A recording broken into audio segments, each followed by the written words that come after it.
সবাই গরমে কেমন আছো বন্ধুরা? আশা করছি তোমরা সবাই ভালোই আছো। সকালবেলা দেখো আমার ডিউটি শুরু হয়ে গেছে একদম সকালবেলা থেকে। এই যে নতুন জামাগুলো ওনার এখানে পড়েই ছিল আমাদের বড় মানুষের, তাই জন্য ভাবলাম একটু কেচে দিই, কারণ নতুন জিনিস আমরা কিন্তু না কেচে বাচ্চাদের পরাই না। তাই জন্য একটুখানি কাচবো বলে সব তোমাদের সঙ্গে শেয়ার করলাম। জামাগুলো কিরম হয়েছে অবশ্যই কিন্তু জানিও।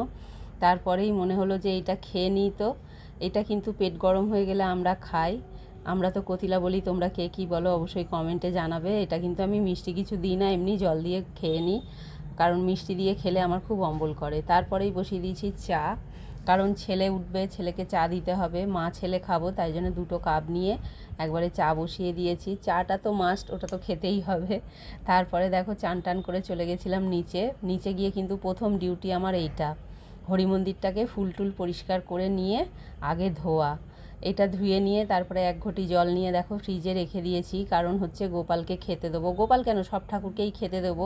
গরমের সময় তো এখন জলটা বড্ড গরম হয়ে যায়, তাই জন্য কিন্তু আমি ফ্রিজে রেখে নিয়েছিলাম। নিয়ে তারপরে মোটামুটি সব জোগাড়যন্ত্রী করে নিয়ে কিন্তু গোপুসোনাকে চান করিয়ে নিচ্ছি। ওনার জলে একটুখানি চন্দন দিই, তুলসী পাতা দিই, এইসব দিয়েই কিন্তু ওনাকে চানটা করাই। তোমরা কে কী দিয়ে চান করাও এটা অবশ্যই আমাকে জানাবে, কারণ সবাই তো সবটা জানে না, হয়তো আমার কোনো ভুলও হতে পারে। তাই জন্য কিন্তু তোমাদের কাছে আমি এই কথাটা বলে রাখলাম। তোমরা যদি কেউ জানো যে এটা আমার ভুল হচ্ছে কি ঠিক হচ্ছে, তাহলে অবশ্যই কমেন্টে জানিও। দুজনের কিন্তু চান হয়ে গেছে। চান হয়ে কিন্তু ওরা খালি গায়েই আছে, কারণ এখন যা গরম পড়েছে ওদের কিন্তু আর জামাটা পরাই না, একটুখানি খোলাই রাখি, কারণ গরম তো ওদেরও হয়। তারপরে ওপরে এসে দেখো রান্না করছি। আজকে শনিবার, এমন কিছু রান্না আমি করছি না আজকে, কারণ এত গরম যে কি বলবো। এখানে দেখো করে নিয়েছি টকের ডাল, মটরের ডাল দিয়ে টকের ডাল করেছি। এর মধ্যে কিন্তু আমচুর দিয়ে করেছি। আজকে আম ছিল না, তাই আমচুর দিয়ে করেছি। আর এখানে ভাত হয়ে গেছে, ভাতের ভেতরে কিন্তু আলু সেদ্ধ দিয়ে রেখেছি। আর কিন্তু সেরকম কিছু রান্না করিনি আজকে। তারপরে খেয়ে দিয়ে মানুষ যেমন দুপুরবেলা একটু বিশ্রাম নেয়, নিয়ে কিন্তু নিচে চলে গেছিলাম। আজকে দেখো সন্ধ্যেবেলা দিয়েছি গোপালকে লিচু। যেই ফলটা বাজারে প্রথম আসে কিংবা আনাজটা প্রথম আসে, আমরা কিন্তু ঠাকুরকে না দিয়ে খাই না, তাই আজকে গোপালকে লিচু দিয়েছিলাম। গোপাল মা কালী সবাইকেই দিয়েছিলাম।